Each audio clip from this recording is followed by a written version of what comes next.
The following is a RUIZERS Motorsports exclusive. The fifth installment of the Horizon franchise is, well, on the horizon. And while Playground Games have confirmed a ton of features already, like gifting cars, hundreds of new wheels and upgrades, and specifics on the map, there are still a plethora of features that players would still like to have that are not confirmed yet. I am Skywarp72 with Cruisers Gaming, and today we're going to take a look at 10 things that need to happen in FH5. While we do that, maybe reach over, click that subscribe button and the bell icon to support the channel. That was easy. Let's count them down. Faster photography. Taking in-game pictures, or Forzatography, is insanely popular, with many YouTube channels, Facebook groups, and Discord servers dedicated to it. With its popularity, I've always wondered why taking a picture in-game is less like the speed and convenience of modern digital photography, and more like having to develop a photo from the negative like it's 1991. The wait time on processing the photo is, and always has been, just kinda silly. Considering the amount of time processing a photo is, that's time you could be playing the game. Sun and Moon. For the most part, Horizon has had an equal balance time in between the day and night cycles, up until FH4. FH4, however, elongated the days and shortened the nights, probably at the behest of players' requests to do so. It's more than likely something you've never even noticed, but while I was filming the Horizon Cops episodes with randoms in the lobby helping me out, we had to wait a very long time for it to cycle to night, and then the night was barely long enough to film the scene we were filming. With cities that glow in the dark and an active volcano on the way, the cycle needs to be balanced again so we can enjoy these types of sight at night.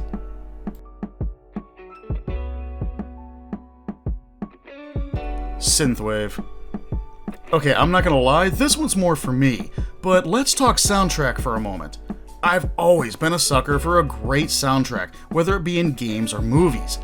While I have rather enjoyed most of the music on the in-game radio in all the Horizons, I'd really like to have a retro synthwave station added to the radio roster. Yeah, like I said, this one's more for me, so I guess as long as we have a song or two on there from Churches, which has become a staple in Horizon soundtracks, we're good. Monster Jam.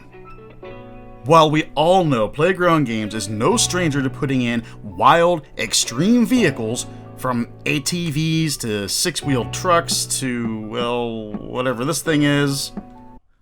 Whatever the hell that is. It's about time to go bigger. Say 10,000 pounds and 1,500 horsepower bigger. Monster Jam is insanely popular, and to actually roam the map in Gravedigger or Max D, that would be pretty epic. Sure, the licensing from Monster Jam and all the individual truck owners could be a problem, so just give us a couple of blank trucks and the players could recreate their favorite trucks or create one of their own.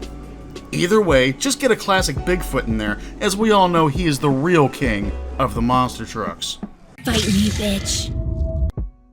Let's go clubbing. Something I have mentioned many times before, my apologies, clubs desperately need to make a comeback in both Horizon and Motorsport alike. FM4 was the last time we saw clubs in Motorsport, and FH3 for Horizon. Clubs are a great place for like-minded players to swap tunes, builds, and liveries. Yes, I know FH4 had clubs, but they weren't in-game.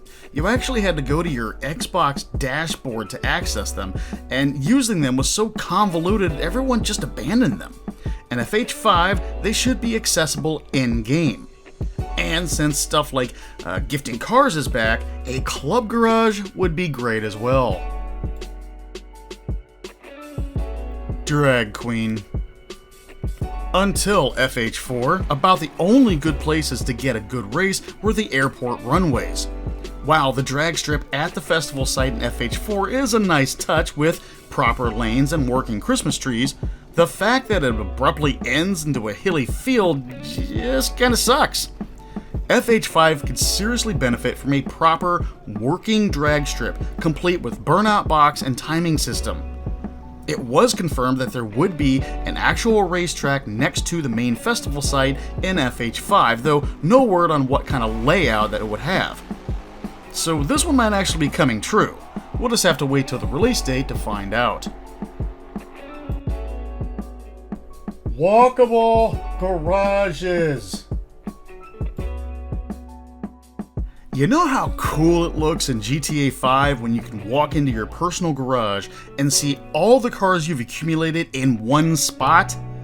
Well, newsflash, Forza franchise, this feature is way overdue. What with players spending hours on crafting liveries and the hundreds of new visual upgrades confirmed already for FH5, seeing all the cars in one spot would be awe-inspiring. It would be even cooler if you could show other players. It'd be a lot cooler if you did.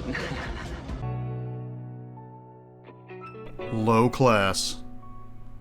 When FM7 released in 2017, it was minus most of the letter-based racing lobbies, like B, C, and D class. It seemed that Motorsport really wanted to push the homologated lobbies, breaking up cars into genres and not letting them compete against others. There was a similar problem when FH4 dropped, where you could only race online in S1 and S2 classes. Gone were A, B, C, and Delta classes from public lobbies. And despite players asking for them, Playground has only gone down to B class, and you can only get that if it's voted. Most of the great races I had in FH2 and 3 were in B class and below, and it's time for their return. Shortcuts. Staying with the racing theme, the most interesting races I ever had in a Horizon game came from FH2, which, if you knew the maps and courses well or ran leaderboards regularly, you could find shortcuts. While we're sure that some of these shortcuts were just a byproduct of hastily planned routes, they actually added another layer to the challenge of racing online, and were kind of like a reward for players that took the time to find them. Abolish account modding. So while this one is the tallest order, it's also the most crucial when it comes to the well-being of the Forza community. The ramifications of the existence of modded accounts is so vast, it's kind of difficult to figure out where to start. But let's just say that you bust your ass to amass credit, cars, etc., etc. in the game. Hundreds, maybe thousands of hours logged.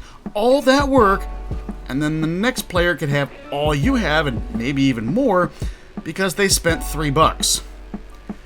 Yeah, that's right. I have seen modded accounts with maxed out credits and wheel spins sell for as little as $3, and I've only ever seen them as high as $8. Can you imagine how disillusioned the player who earned it must be? All the piss-poor morals aside, modded account selling all but destroyed creator content in FH4. Unless you had a channel or a page that was already a juggernaut, say like John Juan DeSong, you were kinda screwed. Cause these modded account sellers lured in players with Forza accounts, more than quadrupling their followers, while creators who played by the rules got absolutely nothing. Now, call me old-fashioned, but Playground Devs' aloof policy on this is that it's punishing clean content creators while rewarding account modders that are literally exploiting the game. Feels like a slap in the face, and really, it's gotta stop.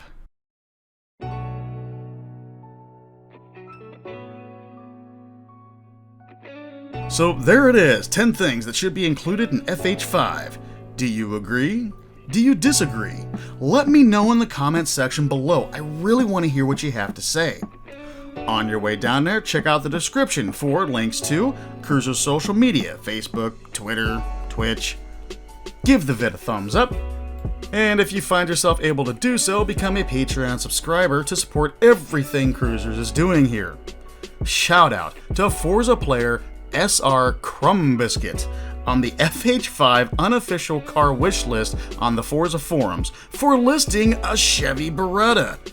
You have great taste in cars, my friend, and remember, those friends, they're the family you get to choose. I'll see you next week, fellow cruisers.